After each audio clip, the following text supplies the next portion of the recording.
Bonjour tout le monde, je suis très content de vous retrouver aujourd'hui pour cette émission. On a une map, regardez ici devant vous, sur une semaine qui est très positive puisque la plupart des crypto-monnaies sont dans le vert, mais malgré tout on sait que le Bitcoin est monté tout de même un petit peu en solitaire. Les altcoins ont suivi par rapport au dollar, mais le Bitcoin a plus performé que les autres crypto-monnaies. On est sur un point sur le Bitcoin, sur un point de résistance très important. Est-ce qu'on va le casser justement? On va voir aujourd'hui les objectifs haussiers et les objectifs baissiers pour le Bitcoin, les différents scénarios imaginables et les niveaux de prix que ce dernier pourrait atteindre donc au nord, également au sud. On va voir un peu où est-ce qu'on se trouve sur la carte des liquidités. Vous allez voir, c'est intéressant. On zoomera un peu sur le graphique, peut-être en daily, en 4 heures, pour faire une analyse aussi plus court terme.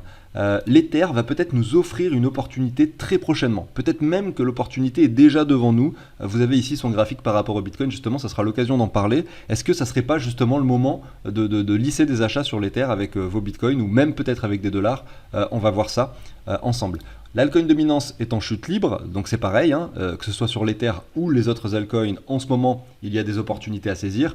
On va en discuter. D'ailleurs, on va poursuivre ensuite cette émission avec l'analyse de 6 crypto-monnaies. Certaines sont en train de performer de façon assez importante, on va essayer de comprendre pourquoi, comme par exemple le BCH. Vous voyez ces deux bougies vertes, c'est incroyable de voir un Bitcoin Cash qui passe de 100 dollars à 234 dollars en l'espace de 2 semaines. Et puis il y en a d'autres qui au contraire sont assez basses sur les graphiques, mais qui malgré tout nous montrent une certaine résilience. Regardez ici pour IMX, on va regarder un peu ces graphiques également, notamment le XRD qui performe un peu, et ensuite je vais finir avec RPL. Donc là, je vous en dis pas plus, vous verrez tout à l'heure. Lido et puis ANKR pour l'émission du jour. Pensez à vous abonner, à liker cette émission si le contenu vous plaît, bien sûr. Moi, je vais vous passer la très très courte introduction. Je vous dis à tout de suite.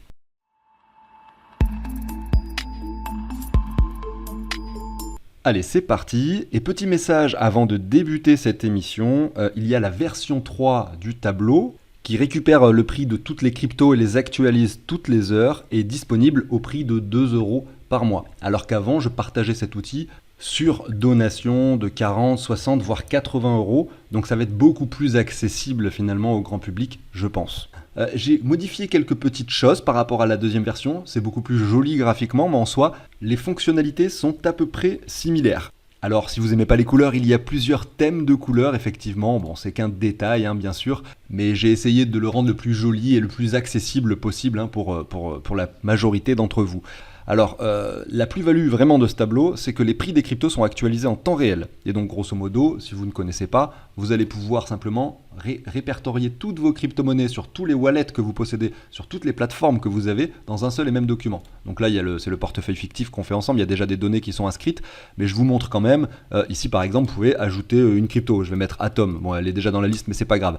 Atom, vous voyez, son prix s'affiche automatiquement directement en dollars et en euros. Vous allez pouvoir dire du Atom, j'en ai 10 sur cette plateforme. Là, vous allez renommer les plateformes. Vous allez dire Binance, Coinbase, BitGet, Ledger, MetaMask. Et vous allez dire j'en ai 10 Atom sur cette plateforme-là, j'en ai 50 ici, j'en ai 45 ici, voilà. Vous pouvez mettre des virgules, bien sûr. Et une fois que vous avez rentré toutes vos cryptos, que vous êtes connecté à vos plateformes pour rentrer toutes vos quantités, eh bien, au fur et à mesure des jours, vous allez pouvoir voir votre portefeuille qui varie à la hausse, à la baisse, et vous allez pouvoir comparer ça avec ce que vous avez investi, et donc connaître vos gains, vos pertes, et votre ROI, et plein d'autres données que je ne vais pas détailler aujourd'hui. Mais c'est ça le principe. Et en fait, l'abonnement mensuel vous permet d'avoir l'actualisation des prix donc des cryptos en temps réel toutes les heures. Voilà, tout simplement.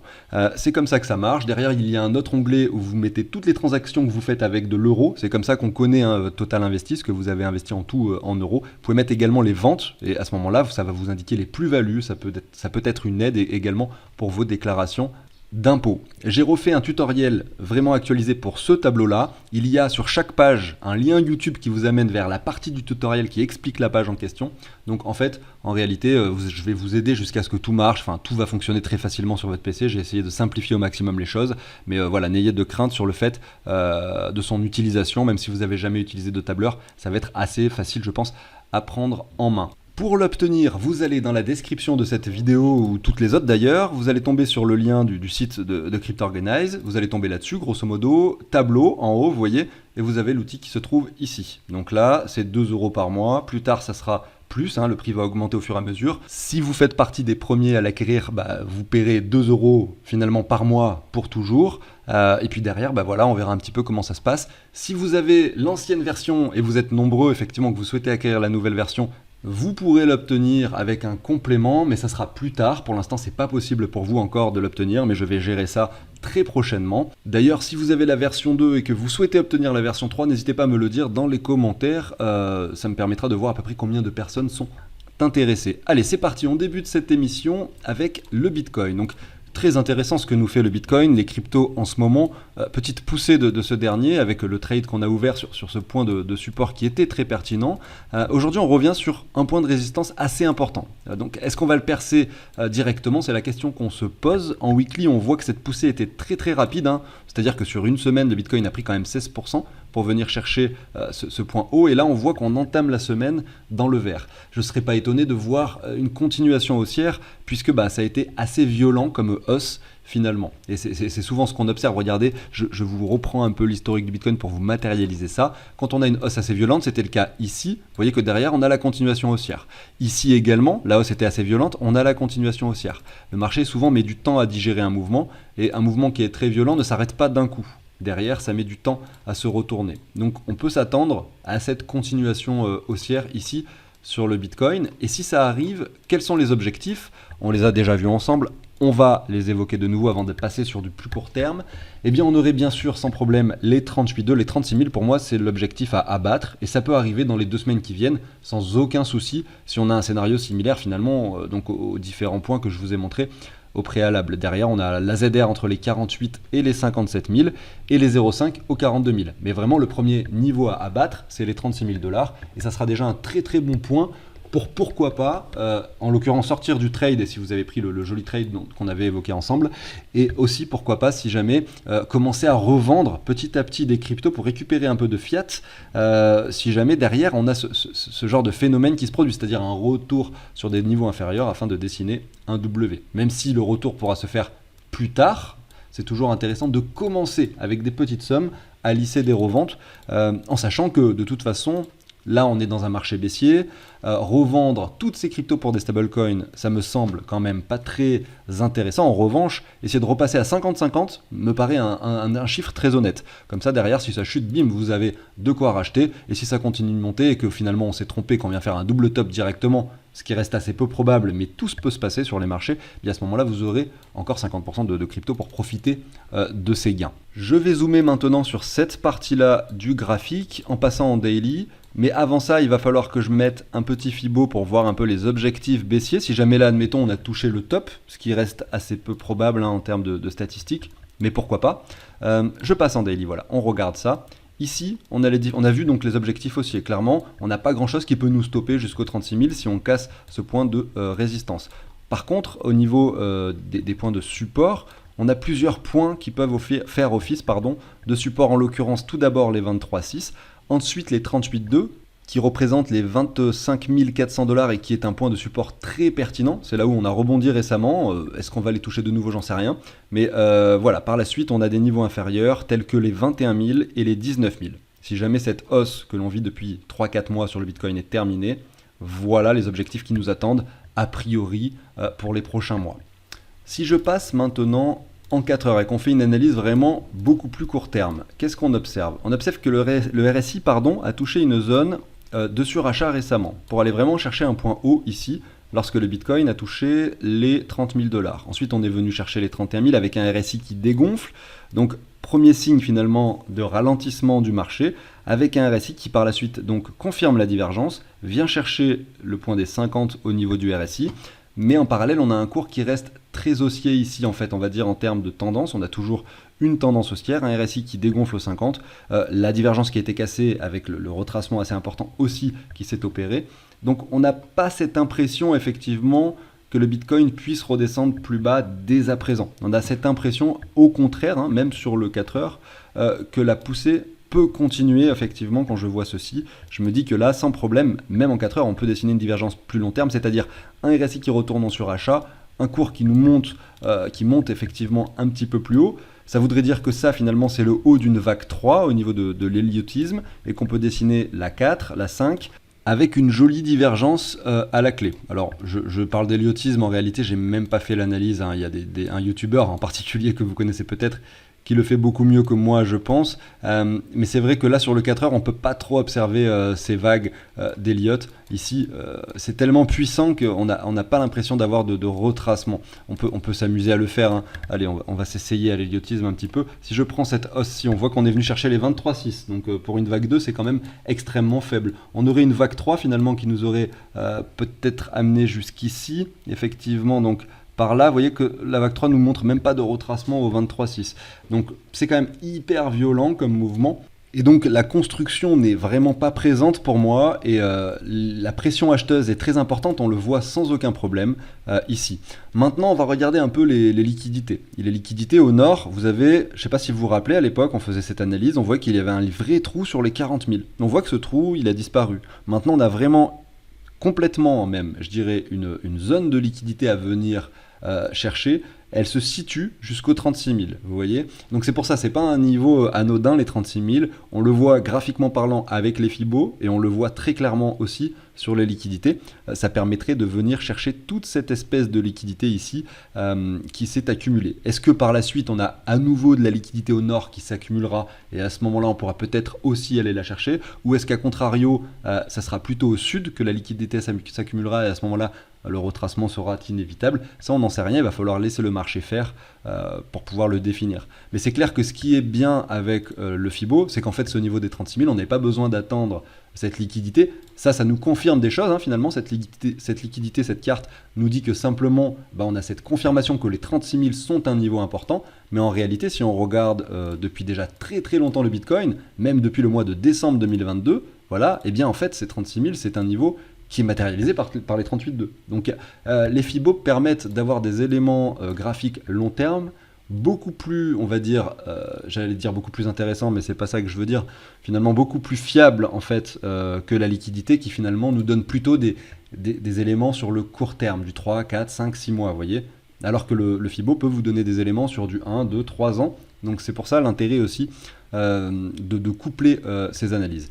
Je vais continuer maintenant avec l'Ether.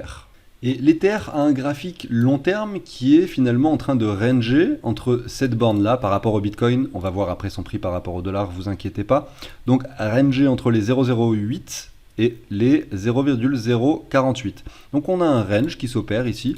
On commence finalement à réintégrer le bas du range et on se demande si on peut le casser par le bas ou pas. Est-ce qu'on va résister sur ce niveau-là de nouveau? À quel moment est-ce que l'Ether va rebondir? Tout ça, on n'a pas les réponses, on spécule, on ne sait absolument pas ce qui va se passer.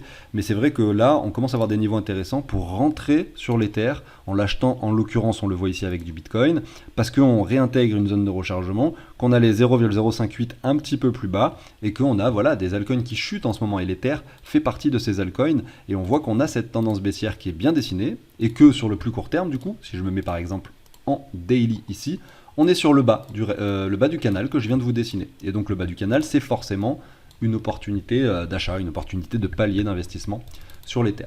Voilà, je vais m'arrêter là pour l'Ether. On pourrait dire énormément de choses, hein. J'ai envie de parler énormément, mais on va se limiter un petit peu parce que sinon la vidéo sera beaucoup trop longue. L'Ether ici vaut 1880 $.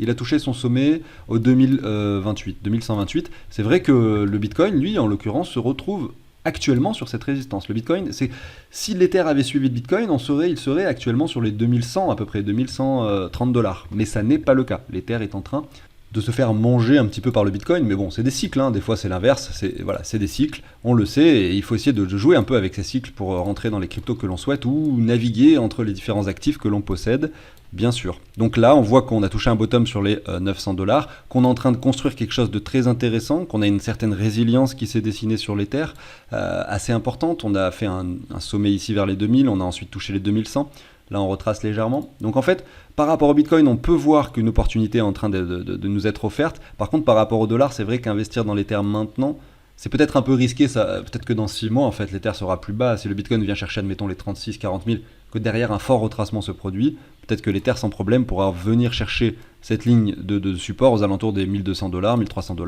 Là, à ce moment-là, ce sera un bon niveau pour acheter avec donc de l'argent frais, hein, au niveau de l'Ether. Voilà. Je continue maintenant avec l'altcoin dominance qui chute, qui revient sur les 0,5 de Fibo. Et il y a quelque chose qui est intéressant à constater pour ceux qui me suivent régulièrement. Le savent, j'aime bien regarder aussi les altcoins dominance en enlevant donc l'Ether du calcul. Donc en fait c'est le total 3, bon moi je l'ai fait en marquant total 2 moins Ether, mais ça revient au même, et on voit en fait que l'altcoin dominance qui soustrait l'Ether du calcul nous montre un retour sur les 61,8. Ça veut dire que les altcoins, si on enlève l'Ether, sont en train de se faire complètement manger par le Bitcoin, mais c'est assez extrême en fait. Jusqu'au point même où on revient sur une zone de rechargement, très long terme.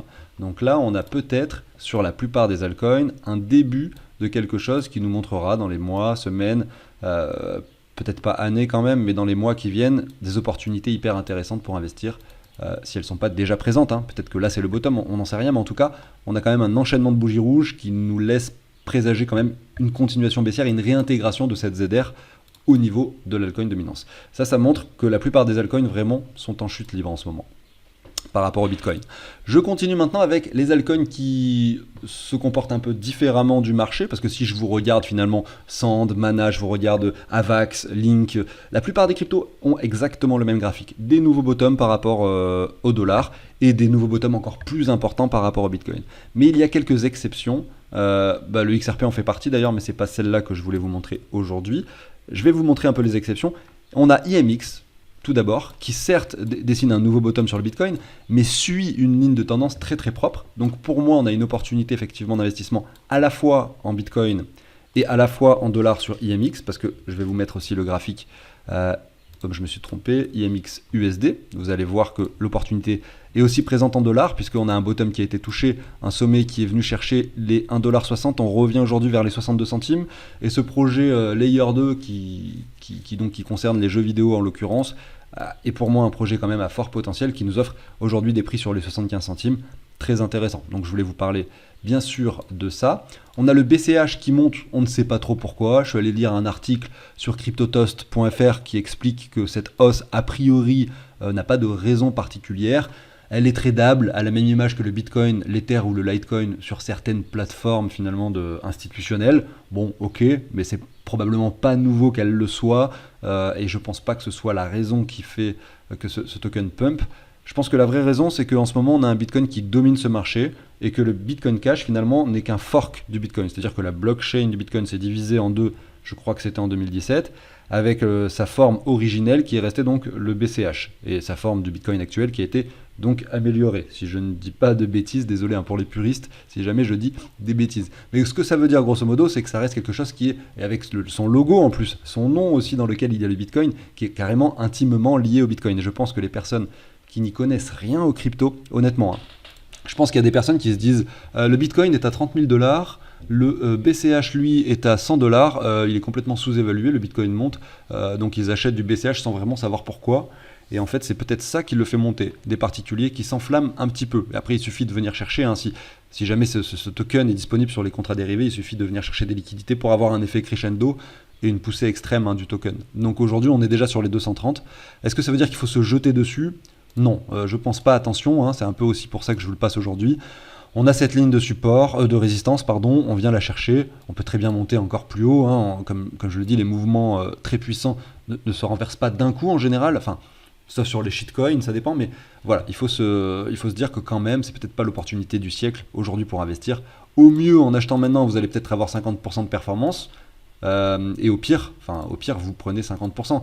Donc c'est comme du casino, vous avez une chance sur deux de doubler votre somme, une chance sur deux, même pas, une chance sur deux de faire 1 fois 1,5, parce que 50% de performance ça veut dire fois 1,5, et 50% de baisse ça veut dire divisé par 2. Donc en fait c'est pas rentable comme investissement, bien entendu. Je continue avec XRD qui se comporte très très bien. On avait pu en acquérir sur le portefeuille fictif, me semble-t-il. Je ne sais plus où il est, XRD. Voilà, il y en a quand même 465 $. On en a acquis à plusieurs reprises sur des prix plus intéressants, je pense, que les prix actuels.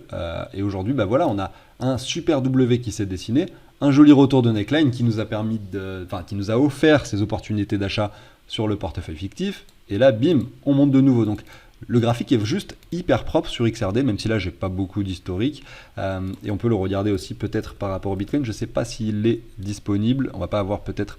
Ah si, il y a plus d'historique, franchement c'est cool. Vous voyez, on a une sorte de graphique similaire, mis à part qu'on n'a pas de joli W propre par rapport au Bitcoin. On était en tendance baissière pour se retourner rapidement, venir jongler sur le point de support qu'on casse légèrement à la baisse. Voilà, c'est finalement moins pertinent par rapport au Bitcoin. La seule chose qui est cool ici, c'est qu'on est venu chercher, regardez, les 78.6 avec la clôture, et c'était assez précis pour XRD Radix. Voilà, donc ce token, est-ce que ça veut dire qu'on a une opportunité à saisir là, maintenant, avec le prix actuel? C'est la question qu'on se pose. Les 85, sachant qu'il y a moins de 2 semaines, on était sur les 57. Je pense que c'est un peu tard, mais je voulais vous le montrer parce que là, on a potentiellement quelque chose qui va se dessiner. Donc si vous voulez pas rater le train, vous pouvez toujours en acheter avec des très petites sommes, au vu de la performance très récente, à savoir que derrière, il faudra essayer de choper des points de support qui seront présentés par ici, par exemple, si on prolonge cette ligne. Par exemple, c'est un exemple, aux alentours des 78 centimes, si jamais on a cette hausse, ce retour. Ça ne veut pas dire que ces lignes de support vont résister, peut-être que derrière on peut casser ça par le bas, etc. Mais c'est toujours les niveaux qu'on recherche pour investir plutôt que d'acheter des bougies vertes comme celles que l'on a actuellement. Je vais terminer cette émission avec 3 tokens qui concernent des projets de liquid token, en l'occurrence RPL. RPL, je vais essayer de vous retrouver l'émission en question. J'ai fait une émission complète sur ce protocole qui est franchement plus qu'intéressant. C'est vraiment quelque chose d'extraordinaire, pardon. Et franchement, je vous invite à la regarder. Je vous la mets en haut à droite dans la notification. Donc RPL, ce qui est cool, c'est que, regardez, je vais vous le mettre ici. Par rapport au dollar. Quand on en a parlé sur la chaîne, j'avais fait présenter ce projet, le token valait dans les 24 $, on était à peu près, là on était quoi en janvier? Ouais c'est ça, c'était en janvier, à peu près par ici. Donc le token a surperformé le marché, j'avais pas du tout imaginé qu'il monterait aussi vite, d'ailleurs j'en avais même pas acheté suffisamment, en tout cas à mon goût, pour profiter de cette hausse, sauf que maintenant on a un retracement qui se dessine. On revient vers les 38 $ après avoir touché les 64-65. Ça concerne le stacking liquide de l'Ether. Grosso modo, pour ceux qui sont complètement, qui ne connaissent pas du tout, c'est simplement l'idée de pouvoir stacker de l'Ether sans finalement rentrer dans tous ces protocoles compliqués, juste en achetant du RETH, je crois que c'est ça le token. Et derrière, en fait, vous allez profiter des récompenses de stacking à travers un token qui va se valoriser naturellement, en fait. Bon, après, il va varier, son prix va varier en fonction du prix de l'Ether, mais il va prendre un peu plus de valeur à chaque fois au fur et à mesure du temps. D'ailleurs, si on regarde le RETH, après, vous pouvez vous amuser à mettre vos Ethers dans le protocole, etc. Et là, vous allez avoir beaucoup plus de récompenses, mais c'est assez complexe. Vous allez voir le RETH, donc il est classé 46e quand même en capitalisation. Pour un token liquide, c'est pas mal. Et son prix est de 2000 $, vous voyez, 2020. Donc vous voyez, c'est un petit peu plus élevé que l'Ether classique. Et en fait, en réalité, quand vous achetez ce token, vous stackez de l'Ether indirectement. En fait, vous allez simplement avoir un token qui va se valoriser un petit peu plus que l'Ether, avec par exemple à hauteur de 8% par an, voilà, c'est les récompenses de stacking de l'Ether, et quand vous allez le revendre, si vous l'achetez maintenant, que vous le revendez dans 6 mois, finalement vous allez faire un bénéfice de 4%. Évidemment, si l'Ether chute et qu'il divise par 2 son prix, vous allez bien sûr perdre de l'argent, mais je parle de la différence en fait entre le prix de l'Ether classique et le prix du RETH tout simplement. Voilà, donc je pense que vous avez compris, en fait le token RPL qu'on est en train d'analyser graphiquement, c'est l'utility token du protocole qui est décentralisé, et donc c'est le token qui va vous permettre en fait de faire fonctionner le protocole avec plein de manières différentes. Mais bon, on va pas rentrer dans ce sujet-là. Grosso modo, son prix est de 37,8 $. On revient, regardez, le point de support qu'on aimerait bien voir sur lequel il peut être intéressant de saisir un palier d'achat, ça serait celui-ci, c'est-à-dire les 35 $ approximativement. On a cette ligne de tendance qui est bien dessinée. Le point de confluence, il est un peu plus loin. Donc c'est vrai qu'on peut se dire que là, au vu des bougies rouges récentes, on peut venir le casser, chercher les 30 $ assez prochainement. Mais voilà, il y a plusieurs paliers qu'on peut se mettre sur ce token avec plusieurs achats qui semblent pertinents après toutes ces chutes. Et je pense que c'est un protocole d'avenir qui va forcément perdurer puisque il fonctionne très très bien, il a été audité, il est très utilisé de plus en plus et surtout il commence à vraiment se faire sa réputation sur le marché. Mais voilà, vous avez la ZR entre les 30 et les 20 $ si jamais vous avez envie d'être un petit peu plus patient pour profiter d'un achat sur ce token à condition qu'il nous offre ce prix-là. Vous avez le token LDO, Lido, qui est un projet tout à fait similaire à Rocket Pool, donc RPL, le token que je vous montrais juste avant. Il me remet à chaque fois, parce que en fait je mets trop de temps pour cliquer à chaque fois sur mes TradingView, et donc à chaque fois il me remet le XRP. On va mettre LDO USD. Là c'est un token, regardez, qui revient sur les 1,94 après avoir touché les 3,38. Faut pas se focaliser sur les valeurs en fait, vous le savez, je le dis au cas où s'il y a des débutants qui sont parmi nous, c'est la capitalisation qui compte par rapport au nombre de tokens, on divise l'un par l'autre, on obtient le prix, mais c'est pas parce qu'un token est à 2000 $ qu'il a plus de valeur qu'un token qui a plus de valeur financière, oui forcément, pour un seul token, mais au final ça veut pas dire qu'il est plus capitalisé, qu'il a plus d'importance tout simplement. Donc là, le Lido, vous voyez, il est sur les 1,94$. Si on reprend toute la hausse ici, on revient chercher approximativement les 61,8$. Et surtout, on a une ligne de tendance très propre qui est dessinée par ici. On peut venir la chercher. Franchement, sur les 1,50$, la question se pose réellement de savoir si on souhaite investir sur ce token qui est donc Lido LDO, qui est un projet, donc comme je le dis, similaire à Rocket Pool. Et en termes de capitalisation, Lido, il est 33e, pour vous donner un ordre d'idée, et Rocket Pool, il est 59e. Voilà, donc vous voyez que c'est un protocole qui est encore plus réputé, encore plus utilisé, hein, pour le coup, Lido, que Rocket Pool. Mais je ne l'ai pas étudié comme j'ai pu étudier Rocket Pool, donc j'ai moins, moi, personnellement, le besoin ou l'envie, on va dire, d'acheter ce token. Je termine avec ANKR, et ça sera la dernière crypto de cette émission. Alors, ANKR, USD. Voyons voir un petit peu à quoi ça ressemble. On a un bottom ici aux alentours des 0,15, donc c'est-à-dire des 1,5 centimes. Le top se trouve aux alentours des 5,7, donc très grosse différence tout de même. J'ai envie de la regarder par rapport au Bitcoin, parce que là on voit qu'on est résilient par rapport au dollar, c'est assez logique, on ne fait pas de nouveau plus bas. La plupart des cryptos en font, donc c'est plutôt encourageant en fait en soi. Si on prend un Fibo, on est revenu sur les 0,9 aux alentours des 1,8, mais là d'ores et déjà on est sur les 2,3. Est-ce que ça vaut le coup d'acheter maintenant ça vaut bien sûr beaucoup plus le coup qu'il y a quelques semaines, comme pour la plupart des cryptos, mais j'ai envie de le regarder par rapport au Bitcoin pour voir si on a un palier intéressant d'achat. Ah oui, c'est ça qui m'avait plu, c'est pour ça que je voulais vous la passer. Par rapport au Bitcoin, regardez cette ligne long terme qui est dessinée ici, elle est très très propre, vous voyez, et on est venu la chercher en fait, on l'a même cassée par le bas, on est dessus actuellement. Et donc c'est probablement un très bon point de support court terme. Ça ne veut pas dire que là on est prêt pour faire Moon, mais grosso modo on est peut-être prêt par rapport au Bitcoin pour faire un 100% de performance. Et également ça reste un projet que je suis avec attention parce que j'ai envie d'en acquérir dans le portefeuille perso et je n'en ai pas. Et vous voyez qu'il est classé 167e et c'est la même chose. Je reste là dans les projets de Liquid Token en l'occurrence. Et donc le potentiel de hausse est bien sûr d'autant plus important que sa capitalisation est faible. Voilà, donc j'arrive sur la fin de cette émission. J'espère que ça vous a plu. Si c'est le cas, pensez à vous abonner, pensez à liker l'émission. Moi, en attendant, je vous souhaite une excellente journée. Je vous dis à demain sur la chaîne. Ciao tout le monde.